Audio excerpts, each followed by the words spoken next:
ओम नमो भगवते वासुदेवाय। जय श्री कृष्णा। राधे राधे। सभी मासों में से वैशाख मास भगवान विष्णु को बहुत अधिक प्रिय है और हो सके जितना हो सके इस मास में दान पुण्य करते रहें। गणपति जी महाराज और गुरु महाराज को प्रणाम करते हुए हम आगे बढ़ते हैं।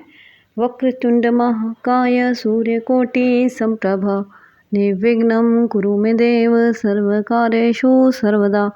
गुरु ब्रह्मा गुरु विष्णु गुरुदेव महेश्वराय।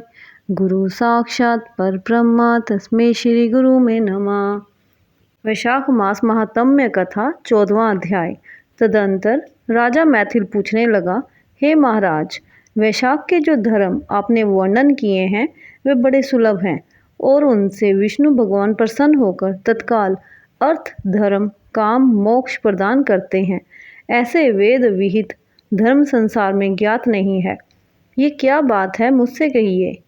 श्रुतदेव बोले, हे राजन, वैशाख मास के कर्तव्य धर्म प्रख्यात क्यों नहीं है और अन्य धर्मों की संसार में ख्याति क्यों है? संसार में पुत्र पौत्र आदि तथा धन संपत्ति सांसारिक भोगों के चाहने वाले मनुष्य बहुत हैं। इसीलिए राजस और तामस धर्म संसार में प्रख्यात हैं और जो इच्छा रहित सात्विक धर्म सुख प्राप्ति कर विष्णु भगवान को प्रसन्न करने वाले हैं वे पृथ्वी पर छिपाने योग्य हैं। इसका कारण बताता हूँ, सुनो। इक्ष्वाकु के कुल का भूषण काशीपुरी में नृग का पुत्र सार्वभौम राजा बड़ा यशस्वी कीर्तिमान नाम का हुआ। वह जितेंद्रिय क्रोध को जीतने वाला ब्रह्माण्य और राजाओं में उत्तम था। एक दिन आखेट करता हुआ जा रहा था तो मार्ग में मुनि वशिष्ठ जी के शिष्यों को देखा जो कहीं प्याऊ लगा रहे हैं, कहीं छाया मंडप बनवा रहे हैं, कहीं वापी निर्मल करवा रहे हैं, कहीं बैठे हुए मनुष्यों के पंखों से पवन कर रहे हैं, कहीं सुगंधित फूलों को दे रहे हैं, मध्याह्न समय छत्री दान कर रहे हैं, कहीं तांबुल दे रहे हैं, कहीं नेत्रों में कपूर लगा रहे हैं।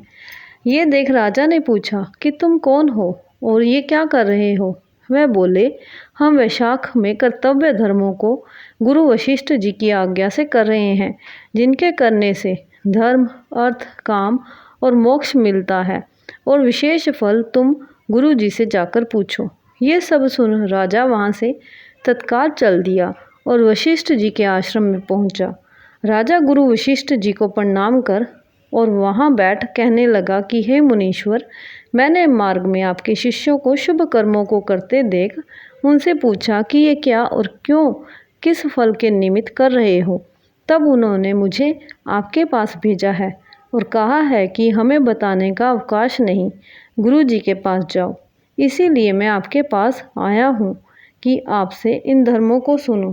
वशिष्ठ जी प्रसन्न हो कहने लगे, हे राजन, वैशाख मास में प्रातःकाल स्नान कर विष्णु भगवान का विधि पूर्वक प्रेम से पूजन कर दान करें और ब्राह्मणों की सेवा करें।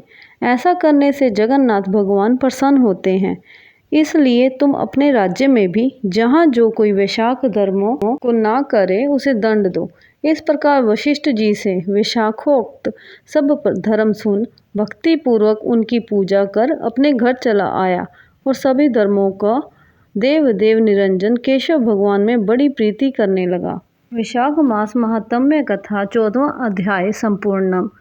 इस तरह वैशाख मास में जो भी दान पुण्य करता है, प्यासे को पानी पिलाता है, छत्री दान करता है, अन्न दान करता है, वह विष्णु भगवान माँ लक्ष्मी को अति प्रिय हैं। भगवान विष्णु माँ लक्ष्मी अपनी असीम कृपा अपने भक्तों पर सदा बनाए रखें। जय जय श्री राधे श्याम। जय जय श्री राधे श्याम।